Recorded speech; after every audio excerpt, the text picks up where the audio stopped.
So this is data from Professor Gary Freed's work, who is a health services researcher from Michigan, who came and spent 3 fabulous years in Melbourne and sparked my interest in health services research. And he looked at who comes to Victorian emergency departments by age range across a sort of 10-year period. And year on year, it's the 0 to 4-year-olds who are making up the bulk of presentations to our emergency departments, and they're often for low urgency conditions. So when we were looking at these issues around demand on our ED and demand on our outpatients, I looked around the world for similar issues and whether or not anyone had tackled this. And we found the UK was facing similar problems and had developed a model of care called Connecting Care for Children, which you'll see is where we stole our name from. And they co-developed a model of care that brought the paediatrician into the GP practice, where they had monthly case discussions, co-consulting sessions, and then in between these, the GPs were provided with support via email or phone from a paediatrician. And they ran an evaluation of this, and they found that it improved family preference to see the GP and confidence in GP care. GPs reported they had improved knowledge of child health and increased collaborations with paediatricians. And they also found reductions in new patient hospital appointments, specialty referrals, and ED attenders. That wasn't a randomized controlled trial. That was like a pre-post pilot.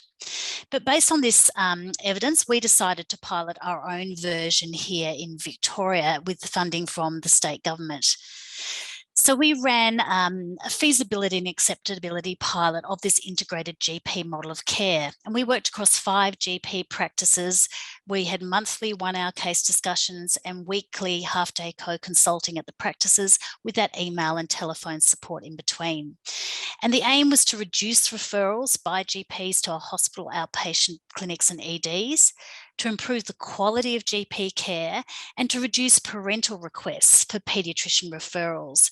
And these are a couple of posters from the pilot with the paediatricians who took part. And that was because within 2 weeks of setting up the pilot at one practice, mums were already on the phone to the practice saying, "Can I see the paediatrician directly?" And we had to do some education around, no, this is an integrated care model. You see your GP first, then you see your GP and paediatrician together.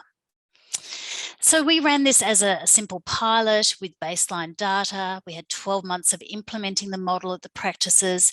We collected some data halfway through and some outcome data 12 months later. So what did we find in this pilot? Well, it was a highly acceptable and feasible model. So 100% of GPs and paediatricians agreed that the monthly case discussions were feasible. The GPs also thought the email and phone support was feasible, although they didn't use it that often. We started with weekly co-consults for 6 months, and then we dropped them to fortnightly. And certainly the GPs felt that the fortnightly co-consults were probably more feasible.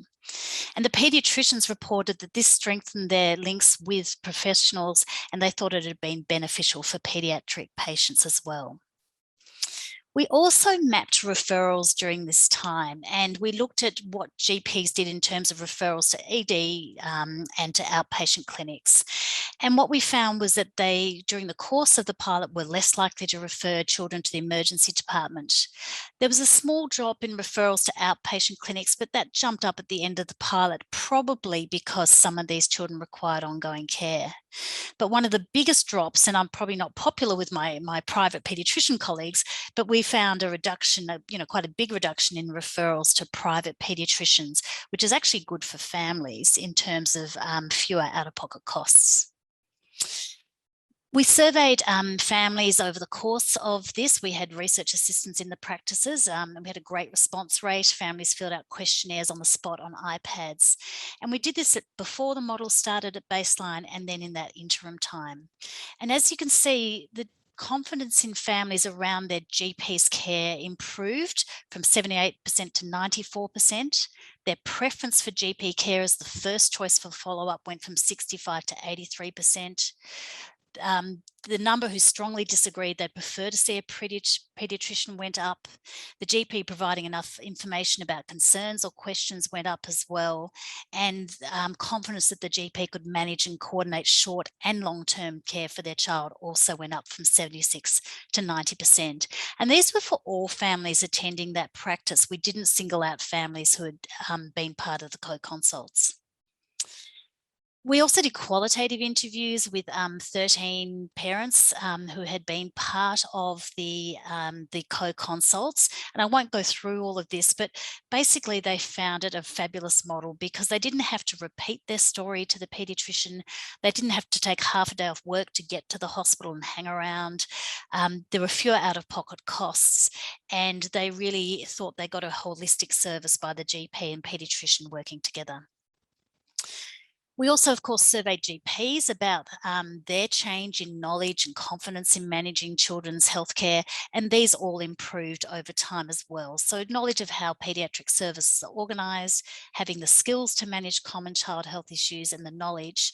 And this was around the time when our PHN, our primary healthcare network, was embedding health pathways, and we worked a lot to try and improve GP knowledge of that as well. So the GPs really overwhelmingly endorsed this model of care too. And again, we also interviewed GPs with some qualitative research, and they really enjoyed the opportunity for professional development, getting streamlined access to quick and targeted specialist advice rather than trying to search a whole lot of websites. They couldn't manage all the problems, and I think Laura might talk about this, but they knew how to maximally prepare and investigate a child before they referred them on to a paediatrician. And a lot of the GPs reported that it really changed the way they practice, including how to take a history from a patient, what tools to use, and what online resources, including our hospital guidelines and health pathways. We also looked at the quality of GP practice, and we did this by embedding a software into the GP's electronic medical record. And this software is called Granite, and it's developed by Dougie Boyle and his team from the University of Melbourne. So from that, we can pull out data from an EMR, from a GP, including data on prescribing and tests. So what we actually saw was a reduction in unnecessary testing and prescribing for common conditions. And for example, this included GPs doing less prescribing of steroids or antibiotics for bronchiolitis, and less prescribing of acid reflux medications for babies with irritability or crying. And we know these are medications that A, don't help, and B, can cause harm. In this pilot, there were 624 children seen over the 12 months in the CoConsults, with the majority of those CoConsults resulting in no further referrals and children returning back to the care of their GP. And no surprise to us who work in paediatrics, but the biggest reason that GPs referred to and saw a child with the paediatrician was for developmental and behavioural problems. In terms of those case study discussions, those monthly discussion sessions, we ran 50 of them throughout the pilot, with 378 clinicians attending over that time, because the GP registrars and the nurse practitioners came along, not just the GPs. And again, the hot topic was development and behavioural problems, but also allergy and asthma, musculoskeletal problems, etc. So you can see there was a range of problems that GPs wanted some help and professional development with. So the impacts really of this pilot was, we think we were developing a patient-centred medical home for children that allowed ease and comfort for families to be seen locally rather than navigating a busy hospital system. It also allowed for greater continuity of care for children who were being seen and managed by their GP, and they were certainly seen a lot quicker than sitting on outpatient waiting lists or in the emergency department. GPs, because they were able to do more upfront, we had earlier implementation of health management plans, because when they got to do a referral to the GP, to the paediatrician, a lot of things had already been done. For example, the child's eyesight had been checked and hearing had been checked, and standardised measures of development had been done by, for example, the parent and the teacher. So that meant the child could get on to getting help sooner. And we also, as I just showed before, saw improved quality of GP care as well, which seemed to flow on not just for the kids in the CoConsult, but to the wider population that GP might have been caring for. So based on this, we applied for an NHMRC partnership grant and we're thrilled to get it. And I'll tell you a bit more about what we're doing now in this step-wedge translational trial. So being a partnership grant, it involves many wonderful partners across our hospital system, our primary healthcare networks, and our universities and our local health foundations, etc., and government partners. So a big beast to organise, but fabulous to have that buy-in. The aims of our Strengthening Care for Children trial are to compare this integrated model of care versus standard GP care to see if we can reduce GP referrals to outpatients and hospital emergency departments, increase GP care that is adherent to best practice guidelines, improve GP confidence in care, family trust in primary care, and reduce family preference for paediatrician referral. Kim Dalziel from Melbourne Uni is also going to lead an analysis looking at the cost effectiveness and cost benefit of strengthening care for children compared with standard GP care. And Yvonne, Zurynski and Raghulingam are leading the implementation evaluation to look at factors that help or hinder implementation of the model. And also, as Yvonne talked about, to look at sustainability and enduring effects of this model of care as well. So we hypothesised that compared with standard GP care, that this model will result in a 4% reduction in GP referrals to emergency departments and outpatient clinics, an increased provision of GP care that is adherent to guidelines, and that we also see improvements in GP reported self-efficacy, an increase in parent confidence in GP care, and as we said before, a reduction in family preference to see a paediatrician. And we also hypothesise that the model will be cost effective and scalable. So where are we running the model? Well, we've recruited 11 practices in each of Victoria and New South Wales, in the Northwestern Melbourne PHN and the Central Eastern Sydney PHN. We're running a stepped wedge design. So this is a really great design if you want to implement something where everyone eventually gets the intervention or the model of care. So it's not your classic randomized controlled trial where half the population gets an intervention and the other half doesn't. In this way, every practice will get this model of care, but it's staggered, so it ends up looking like a stair or a stepped wedge approach. So every month, a practice in New South Wales and a practice in Victoria is randomly allocated to become an intervention practice where the paediatrician will visit them for 12 months. But prior to that, we're getting data out of their electronic medical record. So that's our control data collection period. And once the paediatrician leaves the practice, we'll continue collecting data from the GP's electronic medical records. So that will give us data around sustainability of the model once the paediatrician has departed. In terms of how we're measuring our outcomes, I'll just spend a little time talking about Granite, which is this wonderful piece of software that you can embed remotely into a GP's electronic medical record. And from that, we are going to actually capture our primary outcome, which is GP referral patterns. But we'll also be able to evaluate quality of care based on Care Track Kid indicators, which is the big study that Jeffrey has run. And then we'll do GP surveys, family surveys, which we were planning to do in waiting rooms, but I'll tell you about the telehealth pivot. And then, as I said before, we'll have a health economic implementation and sustainability evaluations as well.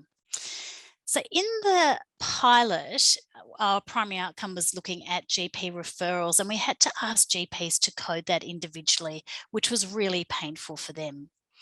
What we've done in this pilot, in this trial, is worked with Granite to automatically create this pop-up that now appears in the GP's electronic medical record after they've consulted with a patient.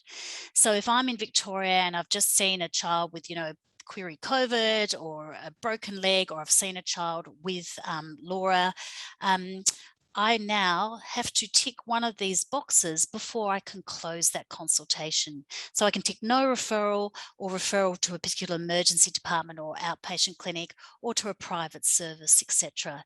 So we've got one pop-up for New South Wales and one pop-up for Victoria. And I think this will enable, for the first time that I'm aware of in primary care in Australia, for us to actually look at the patterns of GP referrals in a really systematic way that's easily extractable from this Granite database. So we have begun the trial. We started 2020 last year with ethics, etc. We got our practices lined up and started telling them about what to expect. We randomized practices early this year, and then of course COVID hit. But we have been running the model despite COVID, and I'll tell you about some of the changes we've made. So the model will run, and we will continue this in that step-wedge approach, and then obviously follow up with analysis and evaluation. So our progress to date, across the 2 states, we've run over 300 co-consultations, initially all in person, but more recently in telehealth. And there's a real challenge of getting some GPs to move from video telehealth to phone telehealth to video telehealth, because the Medicare rebate is similar for the two, and it is much easier to pick up the phone than to set up a whole video telehealth platform in your practice. We've had 19 monthly case discussions, again, a mixture of in-person and online.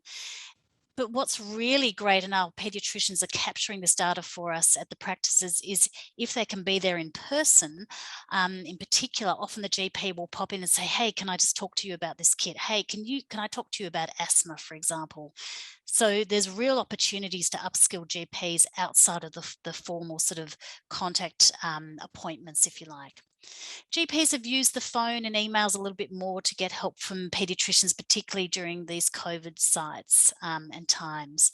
And here's a list of the case discussions that have been held: autism, ADHD, developmental behavioural issues, infant nutrition, unsettled babies. So really similar to what we found in the pilot. And as I said before, we have 22 clinics across the 2 states with a total of 119 GPs involved in the trial. So I'm going to hand over to Laura now to tell us a little bit about her experience to date in being a paediatrician in one of these clinics.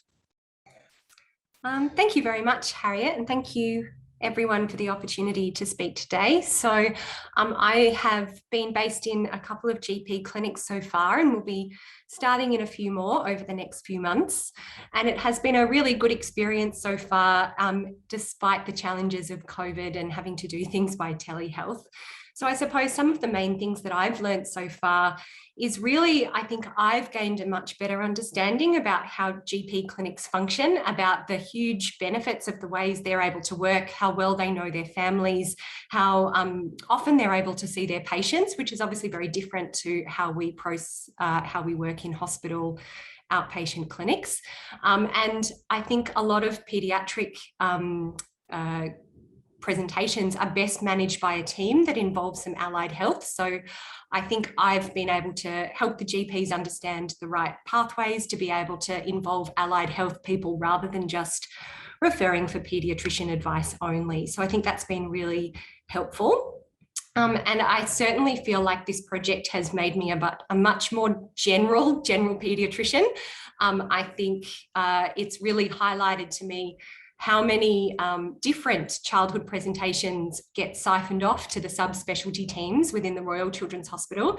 So it has been a big education for me in terms of managing sort of orthopedic, cardiology, ophthalmology type referrals. And it's been really good, I think, for the kind of questions that a lot of patients or families bring, which is, I've got this thing, is this normal? And often it will be something that we're able to sort out for them in 5 minutes in a joint co-consult, rather than them having to wait for a year on an outpatient waiting list before getting the answer, at a specialty appointment at the Royal Children's. So that's been incredibly good as well. And I think hospitals maybe have been a little bit faster off the bat with the video telehealth options. As Harriet said, a lot of GP clinics have been primarily doing phone call telehealth. And when we're trying to work out children's development type issues, phone telehealth is not really the best medium. So I think we've been able to share our experiences of how we're getting telehealth working within the hospital. And I think that has been valuable for the GPs to try and help bring that practice into their practices as well, so that they're able to use more video telehealth and get better assessments of their paediatric patients. Next slide, please, Harriet. So I was just going to talk about a couple of the patients that I've seen really briefly. So the way these consults are working is that I turn up to the GP clinic for the day. They give me a list of the patients that I'm going to be seeing. The patients are in the room with their GP, and the GP is in front of the computer writing the notes. I come in as sort of a third party into that consult. I usually sit sort of at the other side of the room. The GP leads the consult, and I then take a history from the family and speak to the family as well as speak to the GP. So one of the patients I saw was a 6-year-old girl who'd had a few months of quite significant abdominal pain. She was often crying herself to sleep at night in a little ball with discomfort. Her mum was a nurse, actually, so had done all of the right things in terms of bringing her to the GP to be checked. They'd done some deworming, they had treated her constipation, and then she'd had some blood tests with the GP already that had ruled out celiac disease and a number of other common causes of abdominal pain. And I was able to come and meet this family in a co-consult. And once we'd ruled out those medical things, we were able to sort of discuss the child's sort of world a little bit more in a bit more of an in-depth kind of way, and really able to draw out a little bit of COVID anxiety that had been going on for this child. Her mum was a nurse, and the child was really actually quite worried that her mum was going to catch COVID. So had been really quite anxious, I think, that had flown under the radar a bit. So we were able to talk to this child and this family about sort of functional abdominal pain and how the nerves, there's lots of nerves in your gut, and look at some relaxation strategies, as well as sort of trying to decrease the child's exposure to case numbers and COVID doom during her day. And with some relaxation exercises and changes in mum's approach, we were actually able to really settle this child's pain down from being daily to about one episode in 6 weeks, which had occurred when she heard she was going back to school. So I think that was a really good outcome for this family, that they were given some strategies that didn't involve any more tests or medicines, and she didn't need to wait to get that problem sorted. Another child I saw was a 2-year-old who'd presented with speech delay, which is a really common thing that we've been seeing during this project. So rather than her just sort of be referred on and waiting to be seen in outpatients, we were able to get audiology testing done for her, which showed she had normal hearing. We were able to get some feedback from her childcare that had raised some extra concerns around her ability to socialise and her play skills. We were able to get her to a maternal child health nurse who did a Brigance assessment, which is an assessment of her development, which equally showed some concerns. So while I do think that she does need to go on and remain with some, to have a paediatrician assessment more formally, we have been able to rule out hearing loss as an issue. We've been able to identify some more broad concerns about her development. And as a result of that, we were able to help the family apply for NDIS funding and get on the waiting list for some speech therapy locally. So hopefully by the time she's picked up by an ongoing paediatrician, she'll already be getting some therapy and already be supported in her development, which we thought was a really good outcome for this family. So those are just a couple of the cases that we've seen that we felt have been really helpful to help out these families while we've been in the practices. So thanks, Laura. I think they're just excellent sort of illustrations of the richness that can really come out of this model of a paediatrician and GP working together. So We've had a lot of challenges, of course, because of COVID across both New South Wales and Victoria. And the first challenge I'll talk to briefly, was engagement and practice support. So our in-person contact with practice has reduced. Some of our staff just couldn't go in. We have project offices in both states.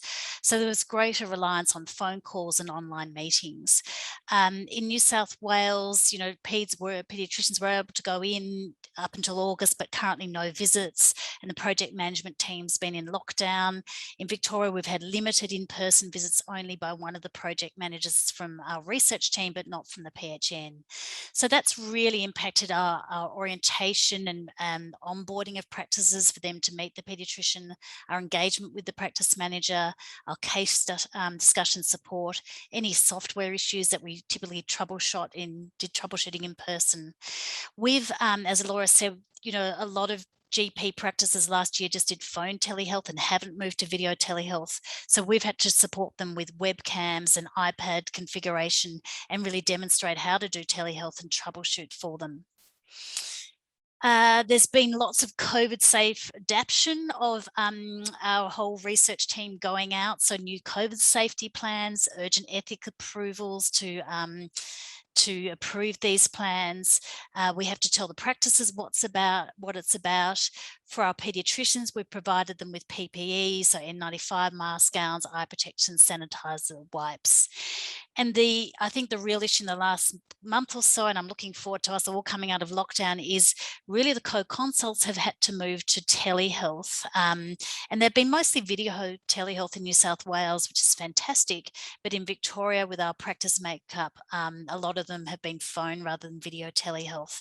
And that when, you think about what Laura's talking about with that 6-year-old with abdominal pain and trying to support them, or the 2-year-old with speech delay, you actually often need eyes on the child to really get a feeling for what's going on for this family. It can't all be done on the phone only.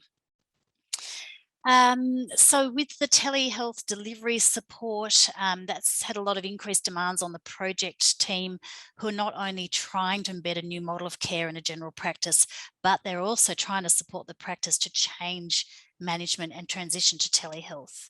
So we've done things like had webinar training for the practices around Health Direct, but one of the big obstacles to adopting video telehealth is that doesn't contribute to practice incentive payments for the government, from the government. So the GP will get paid the same rebate whether they're a phone or video telehealth. So that's leading to some resistance to move to the video telehealth for the CoConsults.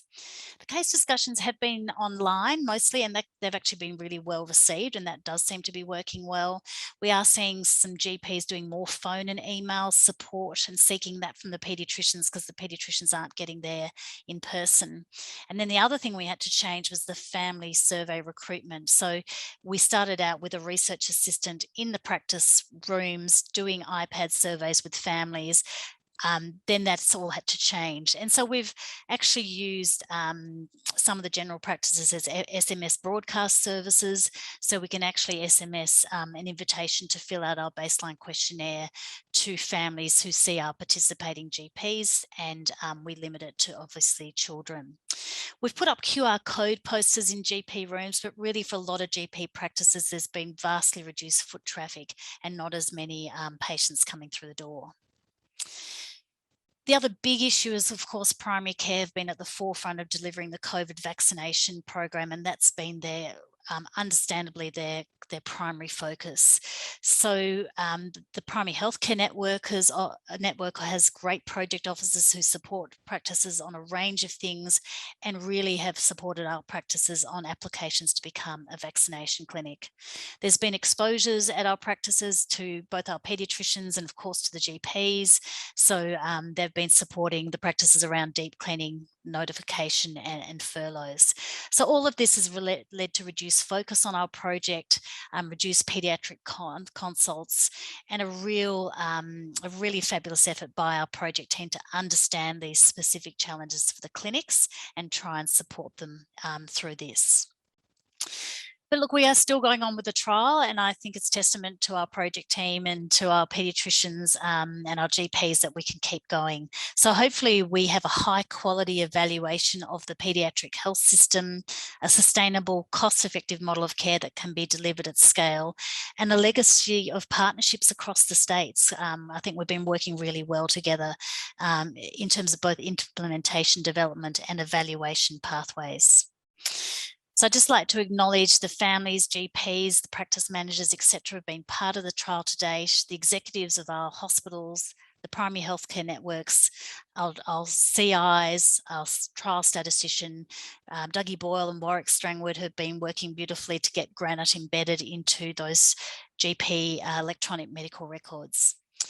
But most of all, and you can spot the issue here with our fabulous team, it's not an issue, it's a wonderful thing, our wonderful paediatricians and project staff on the ground in Victoria and in New South Wales. And I'd just like to say thank you for this time, and these slides will be circulated, but myself and Professor Raghulingham are the leads for Victoria and New South Wales respectively, and we're happy to be contacted if you want any more information about what we're doing. Harriet, fantastic. That was Harriet and Laura. That was fantastic. Thank you so much indeed. I know a lot about this trial, but it was a pleasure listening to you and just getting some texture and meat on the bone around the work. It is fantastic. We're open for questions. I might start just while I see people gathering their thoughts. It's a unique model of care, I guess, for Australia. It's the sort of thing you think to yourself, why didn't we think about this before? But of course, all ideas whose time has come. So maybe people have thought about it before, but my question really is this model so unique that it's not anywhere else? Is it in other countries? Look, no, we definitely started, Jeffrey, with the UK model. So we have borrowed heavily from Connecting Care for Children, and our name is Strengthening. Is it at scale, or was that too a study? It's gone to scale, but it's never had a randomized controlled trial, and it's never had a health economics or implementation evaluation. So it doesn't come with the sort of rigor of the research paradigm, I'm guessing. Yeah. And that's why it's a case for having an NHMRC partnership grant, isn't it? Because and we know that well in the Institute, that makes you do things in a much more rigorous way and think them through. Yes. In other words, in order to pitch your proposal. Yep. Okay. The other thing is, will we run out of paediatricians? Is this going to require more paediatric time? It's a really good question, and I noticed there's a lot of questions too in the Q&A, sure, which we can get to. But I think this is step one of the model, and so I was very wedded to this being in person.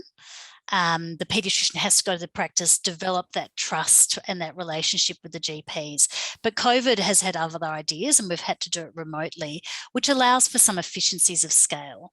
So in the UK, they don't do it one GP practice at a time. They get GP practices within their borough in London and in other parts of the UK, and they run the case discussions across several GP practices. I don't think we have enough GPs as paediatricians at the moment to scale this up to every GP practice, but I also don't think it should be in every GP practice. We've tried to go to GP practices that are high referring practices to our hospital system and have a lot of children on their books, basically. So they're in growth corridor areas particularly. Okay, so why don't we go to the questions? I may field some of them, and Yvonne and Chrissy, if you want to field some of them, that's fine too. Melita Cullen asks, I may have missed this, but how many GPs were being supported by one paediatrician? What's the kind of ratio? Laura, how many are you supporting across your practices? So at my smaller practices, there's only probably 3 GPs at the moment who are involved at the one practice. And in the larger ones, I'd say it's more like 4, 5, 6. So it's whichever. We try to get as many GPs at that one practice to be involved in the project. But it's mostly obviously only the ones who are seeing a significant number of children. Really, there are some who don't see very many, so haven't been involved. And that's GP specific and also practice, I guess, dependent too. Okay, Alison Davies asks, is it possible to know which practices or GPs are involved in Melbourne? You can certainly contact me and we can tell you which practices, and GP should be fine. Yep. Yeah. Okay. At the end of Paul van der Dolder asks, at the end of 12 months of intervention, do practices get any ongoing support? No, they don't. So what we're interested in is that 12 months enough to shift practice for GPs. And in the pilot, there's certainly the GPs told me around about the 6-month mark, I'm now confident in looking after kids. So part of our trial is when the GPs leave the practice, we're still collecting data on referral patterns, and we'll still be able to collect data on quality of care because we can extract that from the electronic medical record. So we'll see if, first of all, do we get any changes? And then are those changes sustained once the paediatrician leaves? But no ongoing support at this point in time. And Paul also asked a follow-up question, were the paediatric consults Medicare billed? Oh, the joy.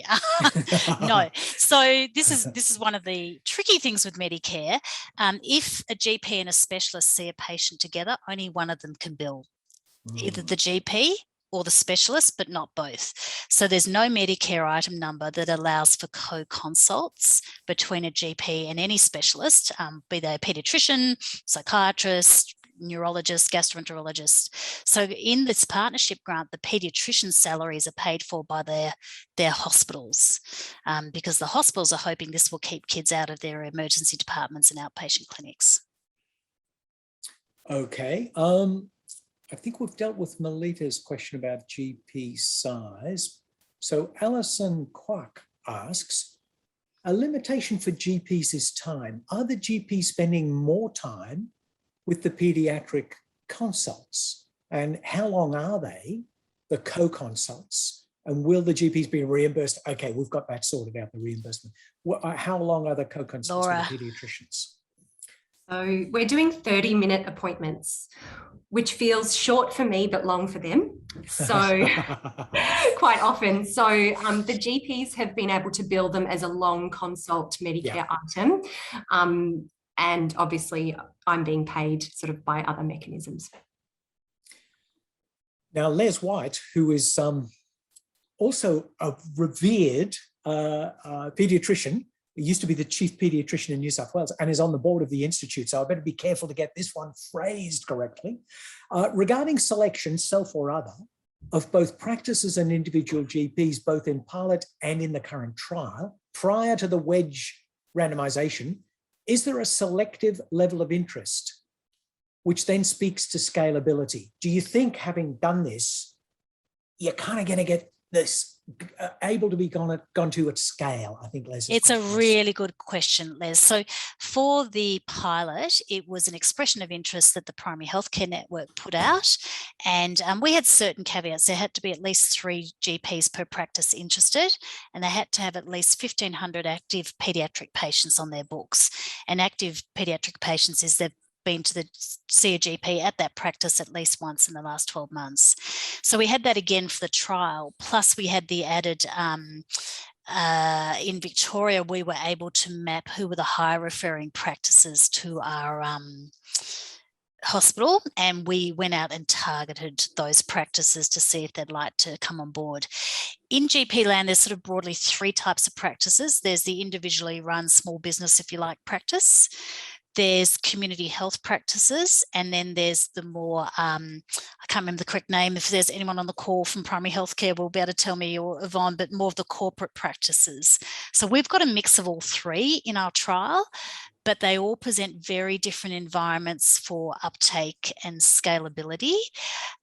So Les, I think, going forward, not every GP practice by any means will want this. Mm-hmm.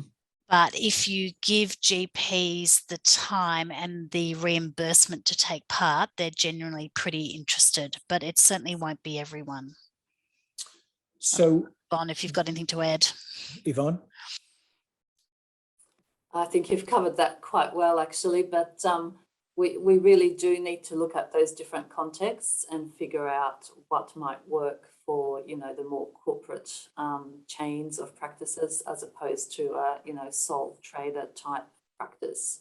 The way that you implement in those different contexts may need a different approach. Yeah, so we will have that information at the end of this trial, which is fantastic. Yes, which segues onto Gemma Hogan's question, which is a kind of futurology kind of question, which you can't know the answer to yet, but will you look to roll it out to other states if the trial is successful? I guess that's the implementation science stroke clinical efficacy extended out to the whole country kind of question. Yeah, look, and absolutely. I've presented in other forums before, and there's huge interest from interstate, because it's not just Victoria and New South Wales who've been facing demands on emergency departments or outpatient clinics. So I think, yes, if it's effective and it's cost effective and people are interested and want to do it, then we'd be delighted to share the model and how to implement it and roll it out. Okay. Paul van der Dolder has come back for another bite and says, this seems similar to Project ECHO. Is there connections with this initiative? It's a little bit, so Project ECHO is, I would say, a light version of this, fantastic version. So Project ECHO came out of the US, didn't it, with helping around hepatitis C management. And Project ECHO is often focused just on one topic, and it's just that case discussion approach, whereas this is case discussion plus the CoConsults, which I think add a richness that Laura's probably conveyed today about care for kids, that over and above what you might get from just going to a 1-hour case discussion every month. And the other third component we have of this model is the telephone and email support that the paediatricians can provide to GPs in between. So I think it goes a lot deeper than Project ECHO, and I'm hoping it certainly covers a much broader range of conditions and topics and issues in kids. Okay, Stuart Crisp asks, how would the paediatrician be remunerated if level 2 to 4 staff specialists? Well, they are. I can't remember what level you are, Laura, but you are in that. And we at the moment they're remunerated, Stuart, by the hospital paying them salaried EFT to be part of this. And we also were very careful to get paediatricians who had community and acute hospital experience and have been out for a few years. It was interesting when I went to the GP practices. We're working with GPs who've been working for 40 or 50 years. And they said to me, you're not sending a registrar, are you? So it's really important. You've got to respect who you're working with. Yep. So I don't think you can send necessarily a registrar. I don't know, Laura, what you think, if you'd want to be doing this role as a registrar. But so you need a few years of experience under your belt for your own peace of mind, but also to gain the respect of your primary care colleagues. Yep. Yeah. Although, as someone who's getting older, even the younger specialists look very, very young to me, let alone the registrars of residence these days. So maybe that's just me. Carl Orkin says, if there were multidisciplinary practices, can this be done within a private practice? So you touched on this a little bit, Yvonne. Yeah. Yvonne, did you want to say, so do you mean, Carl, and hi Carl, Carl's a fellow paediatrician. Carl, do you mean private paediatricians providing this service locally for their GPs, which I think would be amazing, but the issue comes back to who pays them. We might have to wait for Carl to come back to us. Let's keep going. Yeah, go on, Yvonne, you might have a go. So we're doing a similar program here at Macquarie with Macquarie Hospital, which is a private hospital, and we're linking GPs with specialist cardiologists at the private hospital in a kind of a similar model. So it can be done, and the PHN is definitely on board with that. I'm not sure how it would work with individual specialists, but it's something to think about. Yeah. Les White has come back because he had a second part to his question, which I sort of glossed over. And he's come back to me saying, hey, Jeffrey, would you mind putting the second part of my question? So I'm being admonished a little bit as the chair. Sorry, Les. He says, are we looking at a future with some practices being suitable medical homes for children and some general practitioners choosing to see most of the children? In other words, does this have consequential effects? Yeah, look, it's fascinating, isn't it? And we always shiver a bit when we think about the US system. But primary care paediatricians are a feature of the US system who are you know, are really functioning like GPs with amazing extra knowledge and skill sets in looking after children and do most of the care for children, and then refer on to subspecialists. I'm not sure if we'll ever get that, but I do think if this model took off, there's certainly a group of GPs who just love working with kids, and families seek them out. So families will just go, that's a practice with 10 paediatricians, but go to these, sorry, GPs, but go to these two if they're if you want to go with your kid and get help. So that might naturally evolve, particularly if they have this sort of this model of care and this upskilling and training. Okay. I'm just making sure everyone gets a chance to, everyone on the panel gets a chance to comment if they need to. Okay, so Melita Cullen raises a couple of questions. Did you know about multidisciplinary Medicare item numbers that could help with funding? And of course, we do know about that. But unfortunately, if it's just a GP and a specialist, that's not multidisciplinary enough. So it can help with the case discussions if a particular child is talked about. And also the GPs, I didn't mention, get continuing professional development points for taking part in both the CoConsults and the case discussions, so CPD points, which is great. But unfortunately, if it's just the GP and the paediatrician, and we have called Medicare, we've scoured the Medicare website, it's not enough for a multidisciplinary Medicare item number. So Melita, Yes. anticipating some of this, raises a couple of issues. She says the multidisciplinary MBS item are for MDT meetings, which this may qualify as, especially if a practice nurse is present. Yeah, look, I think, and I don't know, Yvonne, if you want to say anything, I think it certainly qualifies for the case discussions. Yep. I think, and we'll have to look at it, if it's just, for example, Laura and the GP and the CoConsults, and if we bring the practice nurse in, I'm not sure that's enough to tip it over, but if you've got any other information, that would be great to share, because we're certainly, one of the big issues to sustainability is the Medicare funding system, which is not fit for purpose for integrated care models like this. But that's part of my grander plan, is to change that. So the MBS, and of course, all those centralized kind of things always lag, and practice change and interventions and policy change always precedes them. And then eventually you can provide evidence and change things up the line. We've got 1 minute to go. So I will finish on this really, which is Melita Cullen coming back and saying, can I get a copy of this model? Yes, you can certainly just contact me. You can certainly get a copy of, well, we've got a 2-pager on this model, but also the original, the model and the pilot paper, which discusses this in a lot more detail. And Harriet, I know you're always very generous with your time. Any questions we didn't get to, and there's a couple just we didn't completely get to, I'm sure you will be able to field an email from people, and or Yvonne if it's on the implementation science, or Laura if it's on actually doing this in practice. So I'll draw this to a close. So sorry if we didn't get to your question. Thank you very much. This was really fantastic to hear the sort of progress that's been made. And I think it's enriched our thinking. I think you've helped people who are researchers think through, how might I construct my research project to maybe get an NHMRC partnership grant or a CRE or something like that, or a project grant. And you've helped people who are in the field or all the way through from policymakers through to people on the ground, think through how we can really provide the evidence to change models of care. It's an exemplary study, Harriet, Laura, and Yvonne. So on behalf of the entire audience, can I thank you very much indeed. Thank you for the opportunity too. Fantastic. Okay, all the best. Thank you everyone for participating, and take care and enjoy when you come out of lockdown, wherever you might be.